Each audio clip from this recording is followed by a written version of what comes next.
All right, what's up, everyone? How you doing? Welcome to Off Balance Podcast, where dance meets dialogue and where movement meets meaning.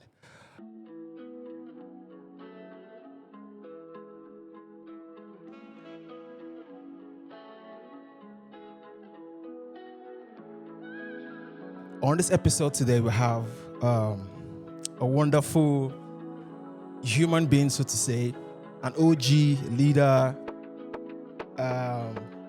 one of the greats in the dance industry in Nigeria as a whole, and also in Africa, well recognized.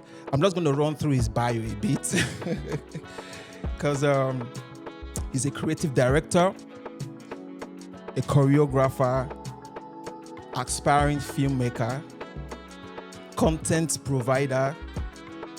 This other one, I can't say it. I have my personal reasons. As a football fan, I don't want to mention that one. Arsenal or whatever. You've added forever to it. Well, okay. So moving on, and also a Capricorn King.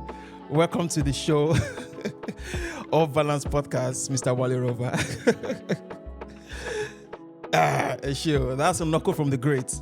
Shows that we do great stuff as well. Welcome, Mr. Wale. Nice to be here. How far? I did.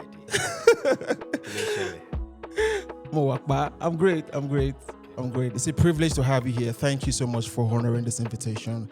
Thank you for, within your busy schedule, you still create time to come for what we're doing to support our own small movement that we're pushing. Thank you so much.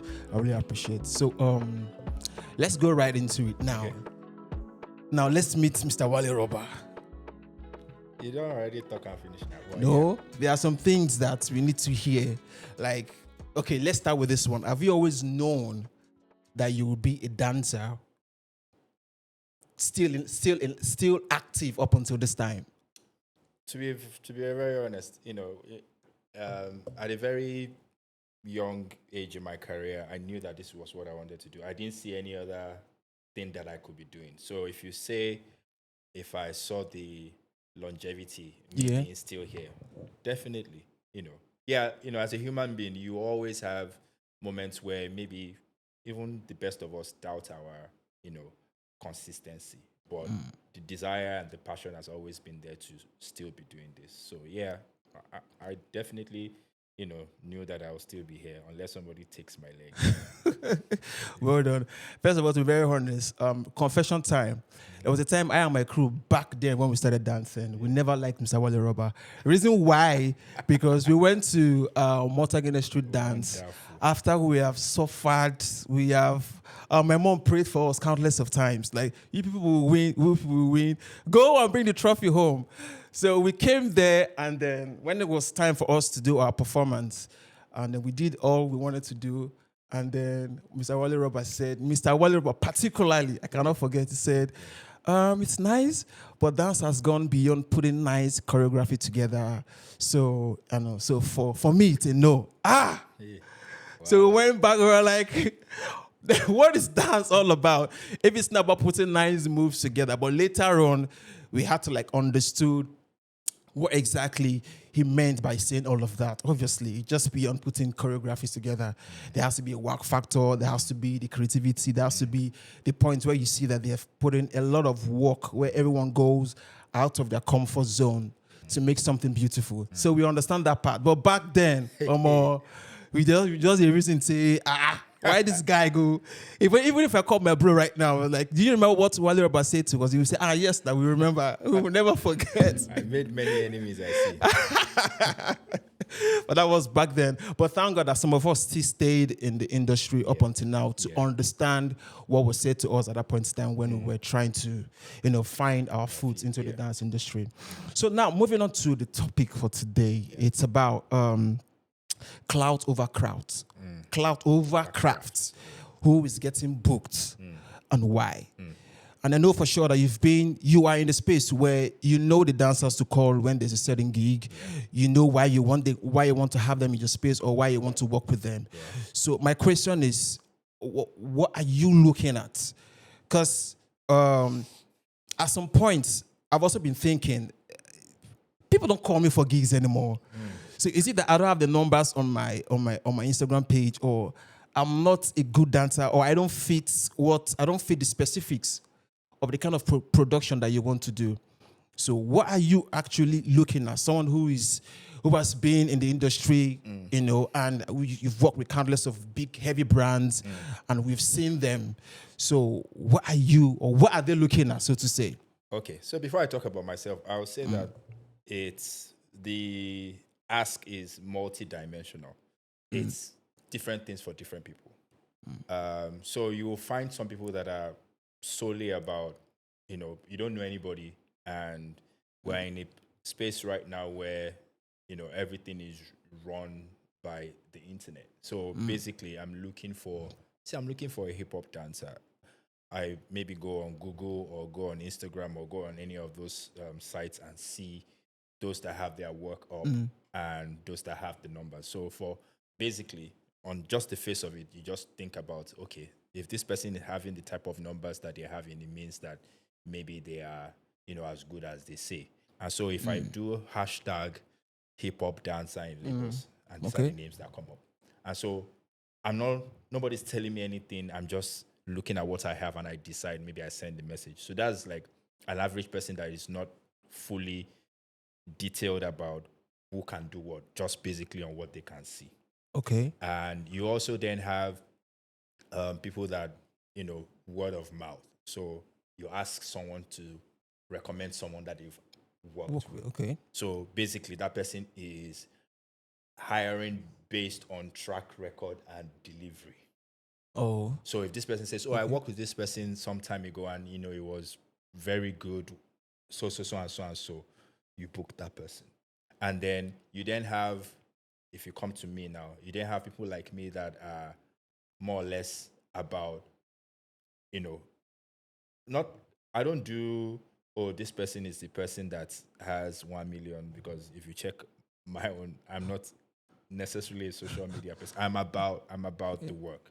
And so if I'm going to book someone, it most likely be someone that I've worked with before. I know what you can do. Or someone says to me, this person, and I, follow you type of thing, just to see what you can deliver. I don't care whether you are the most popular person in the room. For me, it's about the talent and the ability. If I go back to you now, I'll say something. If you say, people don't book you for blah, blah, blah, I'll tell you why. Not that I'm using you as an example here. There are some certain level that people get in their career where you almost feel like, or you know that this person is quote unquote unbookable. Okay. Because in your head, you're thinking, okay, so how much is the money that is available for this project? Offering this person will mostly almost be like it's a slap on the face, like, this person, in your own mind, the way you see this person as eclipsed past that type of offering. Okay. And so you necessarily will not call that person, not because you don't think they are still in the game or good, but because you think they've gone past earning that price range you're about to offer. So for me personally, when I'm calling people for a job, I call my consistent hands. I can work with a set of people for the next 20 years, because for me, with everything in my life, what I know is what I know. So if there's a new person, say, okay, let me try it. And the moment you come on board and you deliver, it then becomes part of the pool of where I always go to. Okay, tell us more about your trajectory, because I've seen how you've been able to work with young people. Yeah. I mean, I was there at the one time, or 2 times. I've been to the Red Bull. Yeah. I've seen your relationship with Dancer. It was smooth. It was very open. Yeah. It was also transparent. How have you managed to, because young people can be somehow disrespectful sometimes. They can be, we can be rude. No, they can be rude. They can be rude. But how have you managed? Because I know you work with a lot of young people. Because I heard people say, I'm working with Mr. Wale Roba. And these people are actually the young ones, talking about the Gen Z. How do you manage your relationship with these ones? Okay, it's a good question. But you see, I think for me, I've never really thought about it, but if I dive deeper, it's in my professional, let me call it this, my point of major earning in the dance industry, my start point was always working with children. So I run a company called Danceology. That's what? Danceology. Danceology. Oh, Yeah, okay. it's the type of name where only those in that sector know who that is. I've been teaching in schools since 2004.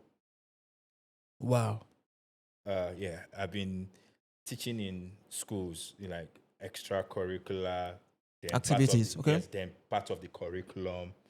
Oh, So yeah, it transited to part of the curriculum, and I've been doing that for years. So I've always, from a very young age myself, worked with people from the ages of 2 to 19.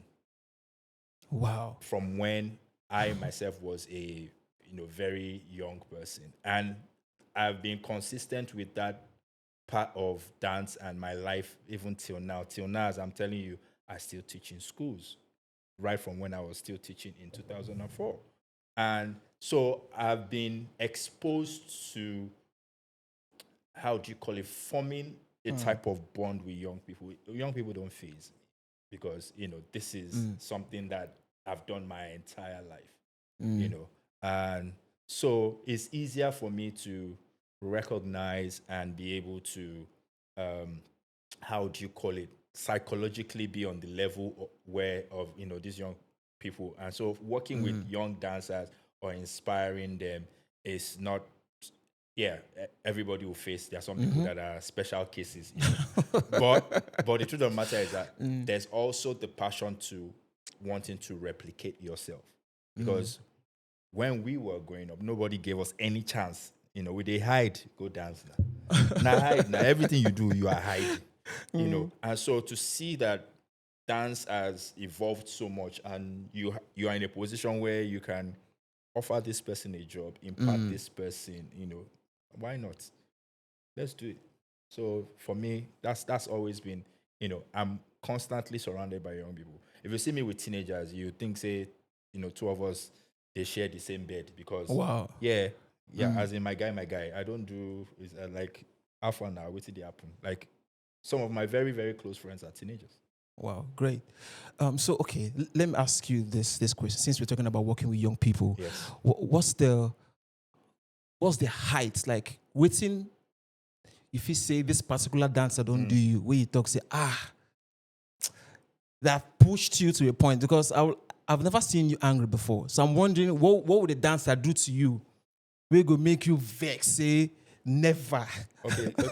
You see, I think this is also personal in Okay. terms of what you like and don't like. It's very, as absorbing as I am, there are very, very little things that, can trip me off. So I always say this to people, and this also forms the people that I hire. I have instructors that work in these schools, and I always tell, Okay. even when I'm training them, I'll tell you, I will hire, first of all, a punctual instructor than Okay. one that is talented. So if I have, this guy is 100% Okay. talented, as in Okay. fantastic, and I have this guy 50%, but they miss class. He's always on time. I will hire him over this guy that is has all Talented. yeah. I will hire him over, because for me, personality and character is a major deal. How does this person represent you and your organization when you are not there? And so for me, the fastest thing you can do for me to go at you is how you've represented yourself, me, and my company when I am not there. So if someone says to me, "Oh, your dancer did something," or "This person was rude," fastest way. In the end, But a dancer that is still willing to learn, I can say, you did this or you did that, or be early. So for me, it's about the work. If it's personal, I know my body. See, I like, I'm very detached from emotions when I'm working. And I always say this, even I'll use examples of, say, oh, these are the people I love the most in my life. Say my mom or something. Say if she did this rehearsal, she'll go cry. if she's not doing the right thing. I don't know you. I don't know me and you don't know again when we're working. As in, so for me, those things, and anybody that can work with that and not get necessarily personally flustered or emotional, I'm fine. So I've had situations where I've had dealings with, young people and people that have been, maybe this person did something, or go your back, go ask clients for money, or those kinds. Yeah. And like that one, I'm like, guy, but I found out something though also. The older I get, the more receptive. Oh, okay. Yeah. So I would teach you. I would tell you, no matter how upset I get, I feel I could be mad about my back is worse than my bites. I've seen some people where I tell them on the phone, but when the person see me, I mean, go come begin laugh first. I say, but why you do that kind of thing? But one thing I know, I can give you rope. One day, you yourself will just like, rope not there again. You don't even see who hold the rope before. I ghost you like, nah, because I've tried over and over, and I just realized that, you know what? I've done my best to try and say this is how to do things. You just have some people that are generally just stuck in their mind. I'll say this, and this is not trying to be Gen Z work. Okay. Younger people feel like the older people are trying to impress their values on them by all means, and so is what forms that rebellion to say, no, time don't pass, allow me. And you see,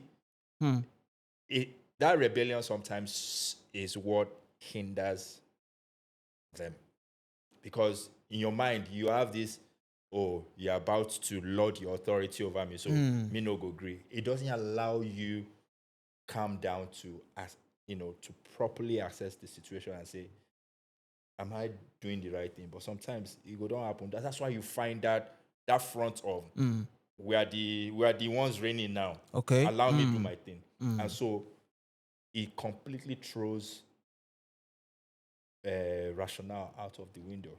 And for some of them, it is what destroys them. Yeah, because if you're not thinking straight about what you're about to do, because you think somebody's about to take advantage of it. As in, no, just keep your head. So for me, I find that there are actually some people that are always willing to learn. I also learn to, my choreography sometimes I see one small child, 5-year-old, doing something in my class.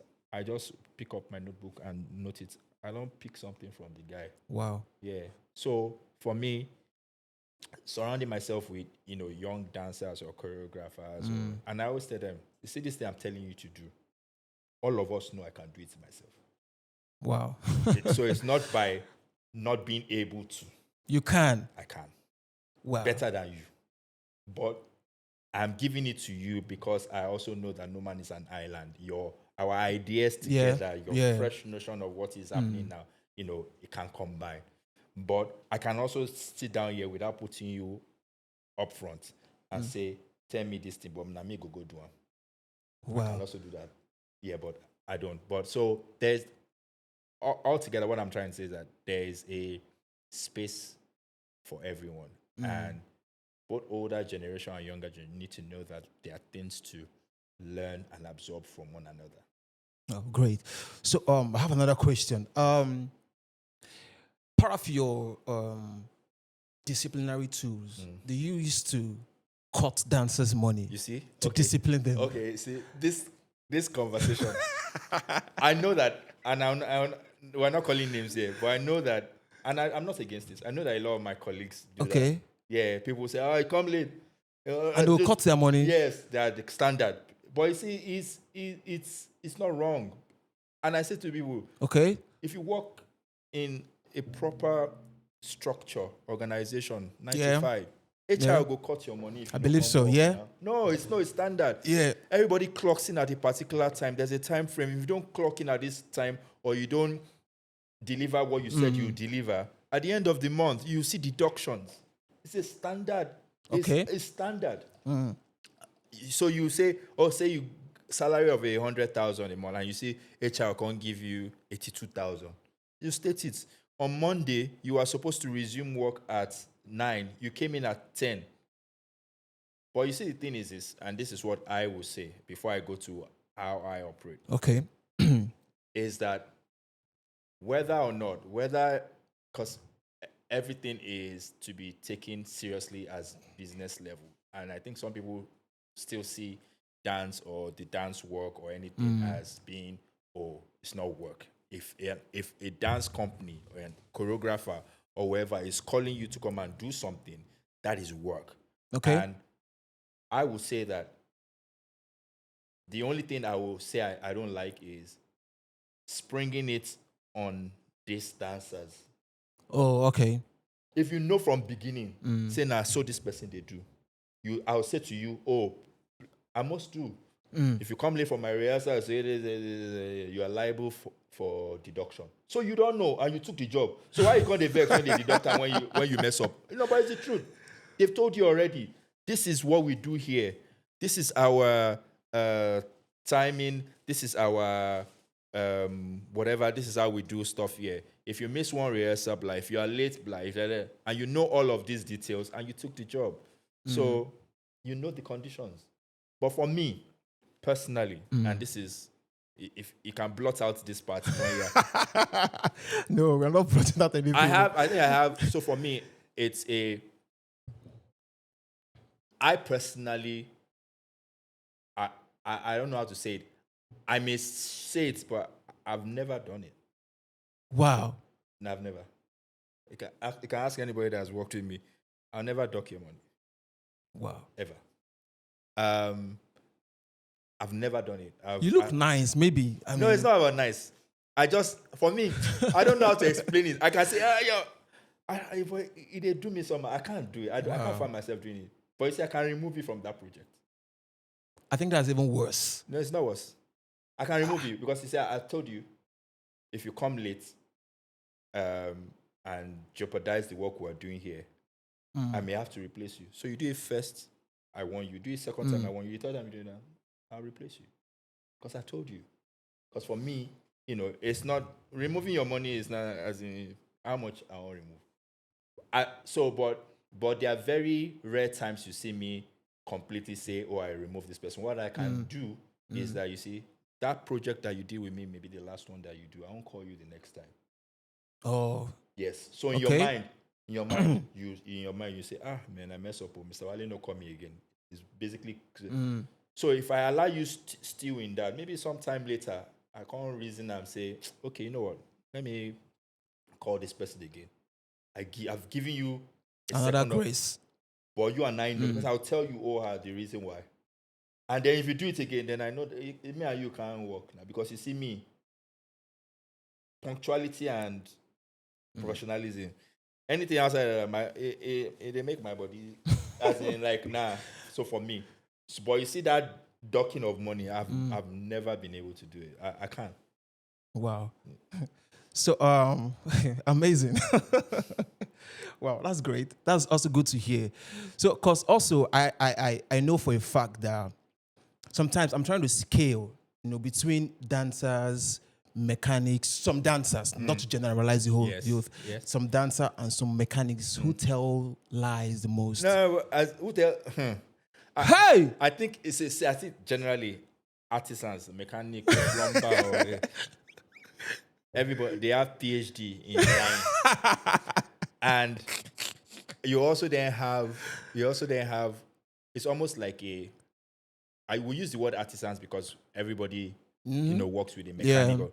But generally, you find out that if you are at the position of giving somebody a task where you'll be paying them, whether the person is a dancer or whether the person is a secretary or whether the person is a runner or production or whether, you'll find out that you have some people that are generally on that other end, they are trained liars. Some people will tell you lie. They will recycle the lie for you 5 years running. Can't they wonder? I've had somebody say to me before, so somebody died, and a very, very, sympathetic and... Well, and that was a lie. Big lie now. Because the person don't die. Because, no, let me tell you why. It won't for them. So if somebody says to you that, oh, they have to travel because their dad died. I'm like, oh, I'm so sorry. Yeah. But you can't find out that the papa don't die since many years back. But you see, so saying that the person died is, it won't feel anywhere. It's not that the person is alive. It's a recycled lie. They don't die 5 years ago, but it's telling you that they died last month. But for me, I always say I don't see the reason why. Or which many people find out many times. You book a dancer for a job. You can't find them. They are not late. They are not late because they are coming from Bagada. They are late because they are coming from Ondo State. As in, they don't go wrong, quick do job for Akure. Hey, I'm telling you. And you're like, no, I've had it before now. Backstage, I'm looking for this guy. So let me tell you what it is. The show is at night. It's an award show. I'll not say the name of the show. Well, there we did stage run at like 11. The show is for 7 p.m. 6 o'clock. Where are you? Where are you? Oh, I'm coming. I quickly went, where are you? Where? You go do show for Abeokuta. I tell you. And it gives you the sense that, oh, the day VI. But it go now Abeokuta I go. And so for me, that's heavy. Yeah. And so for me, I also think it's one of the things I'll say.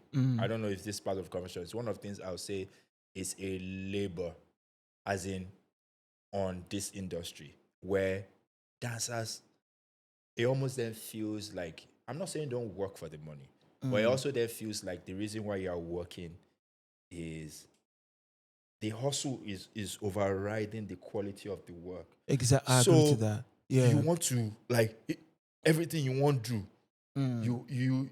How are you booking 5 jobs? If you book 1 job in the day, if the money is not good enough for you, don't do it.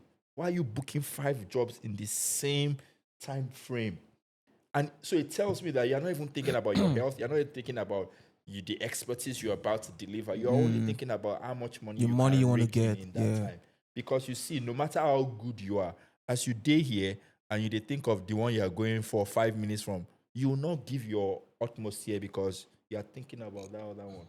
And so it becomes a big problem. And so you find that so most of this, like your question that you asked, who lies most? And for me, once I find you in that space where the reason why you did something or the reason you gave me is not true, I begin look you less. It's not true now, because you do one that will it's happened many times. You put yourself in a very difficult position with your clients. You will not be there now because clients will just look you. These are your people. Okay. I think this question I was about to ask, or this one I want to ask right now, I think you already answered it. Okay. But let me ask it anyway.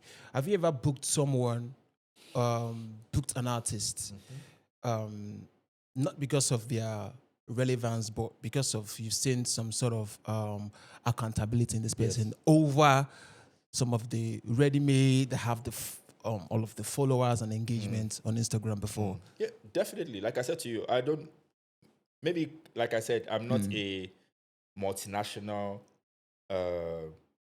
client. When I say multinational, when I'm talking about the big brands, say Coca-Cola or these, so that are not necessarily in the dance space, But I feel for all of us that are in dance space, we look at these numbers and these views differently from So for instance, now any choreographer or a dance company is basically about quality and ability. So for instance, I may say I've never worked with an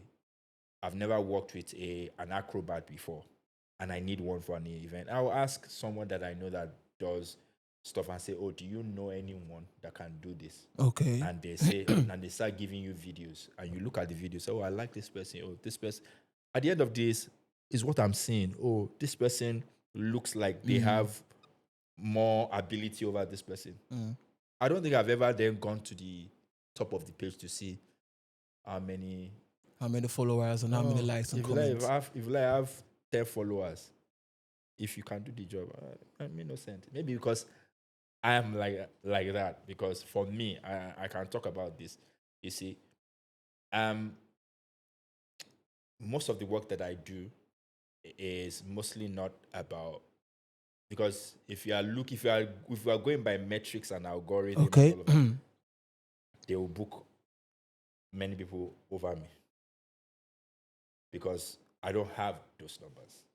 I don't. Yeah, that's true. No, I don't have those numbers. Your last post was January 16 on your See birthday. the problem. I was about to say I don't have those. I know. I don't even did it. Sometimes I look at it. Oh man, I don't get power. I'm not saying it's right, but you see, I've come to find that it's how, whether by omission from me or whatever, it has come to be how my own brand is. I always say that I am a bespoke artist. Those Wow. who know where I am will look for me. And it's always been like that. It won't work like that for everybody. And so for me too is the way I approach the people that I hire. I'm going to look over all the noise and hire someone that can do the job. I don't care whether they have an Instagram, as long as you can show me something that I can do, or you say, oh, see this person in front of you.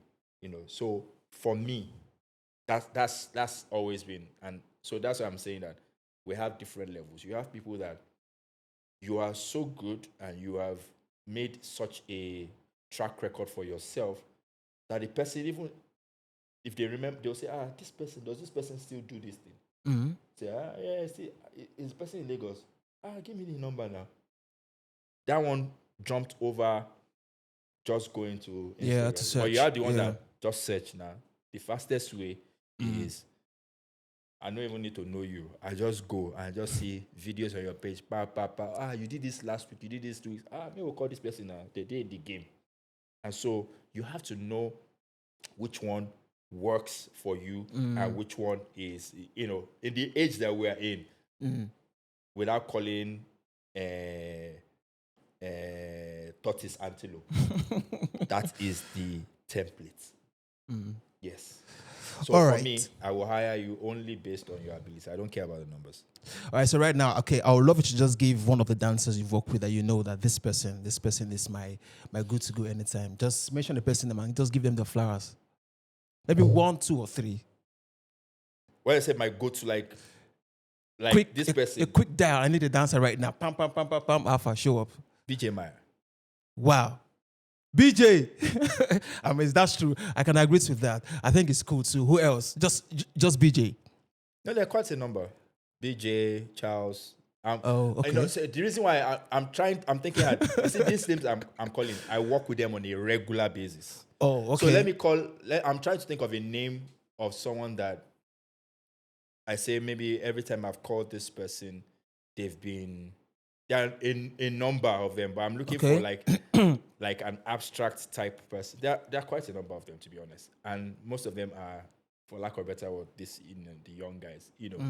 For me, it's about the like consistency of delivering. Yes, as in, and then also because they are not your typical microwave dancers. I'll tell you what I mean by microwave dancers. Okay.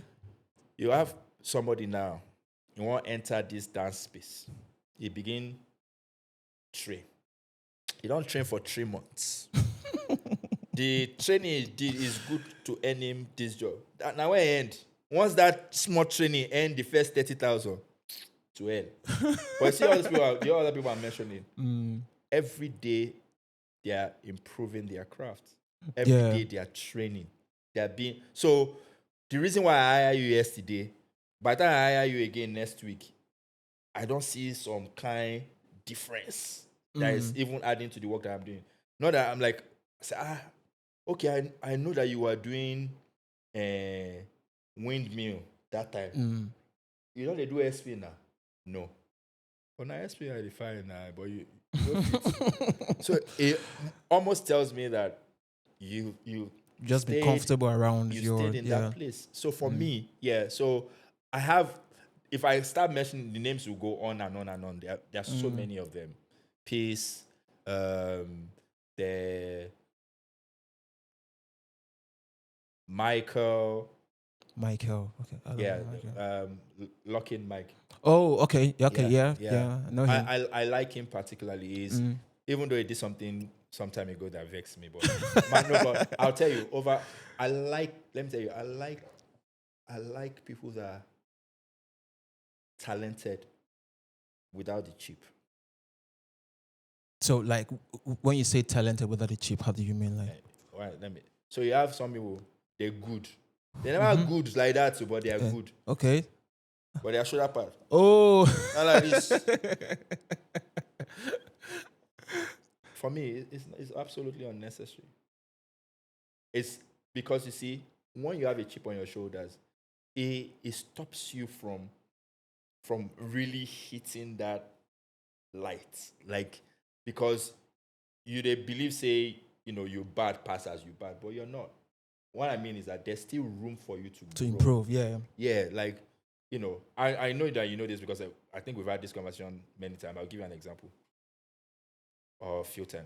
Every time I show up at an event, or because we like say me, and we all know this, I've been judging competitions since all of my career, from 2008. Yeah. I still do it in 2025. So you go to events and you see a younger dancer who says, bros, leave this thing for us now. Every time we go, you are still here. So you find that people say, they're almost insinuating that the reason why I have not been called for this work is because you are still collecting it. And I'll say this to you, and I say it a lot to people, young dancers. You see, the reason why brands will keep on coming back to you, whether or not you are making the numbers or what's it called, is the experience they had with you when they worked with you. You don't work with brand for only like 6 months. You want to tell the brand how to do, like almost insinuating that you are bigger Than the brand. No, you are not. As in, let's all know our place in the ecosystem. You're not. Great. If you owe money past your papa, but you're not the head of the house. True. And so, why all of a sudden you feel like, oh, no. Yes, you can ask for your due without necessarily looking like you are, being, for lack of better word, stupid. And we have a lot. You just find, they'll just tell you, say for instance now, they say, Vash, get us dancers and what's it called? And they tell you, that person you gave us that last time, we don't want to say, but he's the best. It's not about that. I said, what happened? They put in a hotel room, they chop all the food for the hotel. We looked at the bill after 500,000 naira for 2 days stay. Simple things like that. As in, things where you chop for your house. You come here because they say room service, you chop everything finish. No, but see, I'm telling you, you'll be shocked what brands tell you. Yeah. You'll be shocked. Or they say, please do this. Or say, no, I don't dance on Wednesday afternoon. And so I said, your talent will get you in the room, but your character, your talent will open doors for you, but your character and personality will keep you in the room. Wow. Yeah, because talent yakpa now. A lot of them. If you decide now, say you want to go form new dancer in your likeness and your image, you can do it in 6 months now. They cook the person. What are you talking? Stand for there on radio or deck. You go this guy a bad guy. You don't need small packaging. Talent.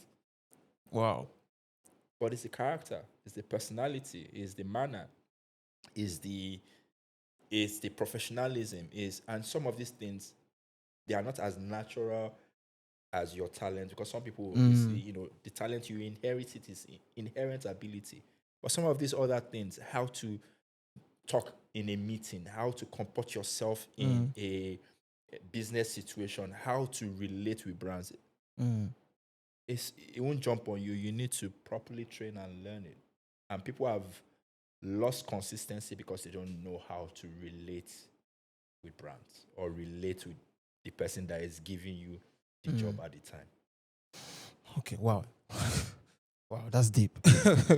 So, okay, now for people who have this character thing that that you said, because I've also worked with dancers before. I mean, lower level dancers, and I've got to realize that there are some. No matter how much you try, there are some things that you cannot teach. It has to be that they learn it from their house. Yeah. And if they don't learn them for house. Yeah, but apart from that, you can also, if 1, 2, 3 people point out something to you, and if you are such that you don't care about it, and you don't want to work on it, then there's a problem. That's the only way you grow. Nobody's the truth. That's the only way. It's almost like saying, let me say, for instance, somebody says to you, I'll be honest with you, I find a way to say it, I think you have mouth odor. No, but see, it go pain me. Say, fuck off. But you see, there's somebody else to say it to me. Say, what do? Invest in tongue scraper. Change your toothbrush. See a dentist. Simple. Someone says to you, I've noticed that something, this brand complained about it, and you want that person to still be able to give you jobs. I want this person to be able to still stand in front of me and talk to me. I will invest in eradicating that thing that they complained about. It's simple. And if I find out that you are such a person that you don't care about that, then you'll be where you are. And I would like nothing to do with you. And that's why you see some people, you just find out they're just where they are. Wow, thank you so much, Mr. Wale. You said everything concerning Clout, overcraft, and why people are actually getting booked. We've touched almost every part of it, and now we can see that these are some of the things that leaders like you or people who walk into the spaces where the brands are, get the gigs and look at the spaces and see you fit this job, you fit the description because of what we've heard about you, because I've worked with you before and I've seen that you have a good character and you're also disciplined, punctuality, no lying tongue, apologize when you're wrong, stuff like that. So I mean, you've covered everything on that. So just to end it right now, because I mean, I think we've gone more than 14 minutes already. Now to end it, what advice do you have for people? Because I think sometimes a lot of people think that clout is not a thing. That everyone is jumping towards clouting right now, where everything on their page is just make believe. Even their followers, it's even bots, they comment and all of that. Like, what do you have to say to the ones that are aspiring to hit those numbers just so that they can also get booked? No, like I said at the beginning, for me, clout is a thing. Let's not even talk about it. People are killing their industries, or even let's even say dance here, making money based on clout. But my advice to anybody that is aspiring to hit those numbers is, as you are aspiring to be seen and have the algorithm always pull up your numbers, if that's what you want to do, you can do both. In the sense that just don't let the clout just be about the numbers. Let it be also about your talent. Because guess what? There are some people that you look at, they have the numbers, they have the clout, they can do what they have said that they can do. So it is possible to have the numbers and still be technically sound. Discipline. Yes, they are there. They are those ones that because you see, at the end of the day, after clout, it's just like if I go hire this person, this builder, based on clout and numbers. When you don't spoil my house 2 times, I'll find another person. But that's what will happen to you. You'll find out that the clout will get you there, but you can't really do this work. They don't just notice, say, I they give you work. But every time when you show up, somebody else, they do the work. We don't see her twice. This guy, he just a collector out, they go give somebody else, yeah. Nobody wants that, no matter how. They may associate with the name. Maybe it helps them build their numbers, because brands now too, they associate with clout too, because they want part of your own clout to rub off on them. But so my advice would be, even if you are chasing clout and numbers, work on the back end to make sure that your technicality and your productivity matches your clout. Thank you so much, Mr. Wale. Thank you so much. Thank you. Thank you so Thank much you. too. See you in September, Arsenal Man City. Anyway, so thank you so much for your time. This is the Off Balance Podcast where dance meets dialogue, when movement meets men. Remember to like, subscribe, and share.